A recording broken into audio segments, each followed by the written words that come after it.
మరి లోకంలో ఎన్ని రంగులున్నాయి? అవి ఎలా ఉంటాయి?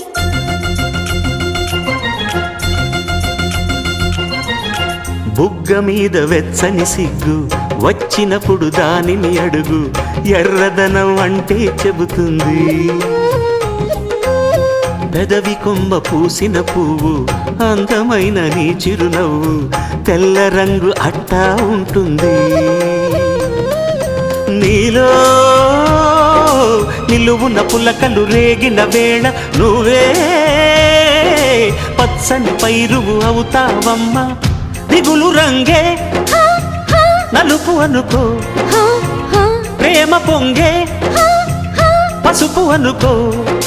భావాలను గమనిస్తుంటే ప్రతి రంగును చూస్తున్నట్టే, చూపులు ఎవరివైనా చూపించే లోకం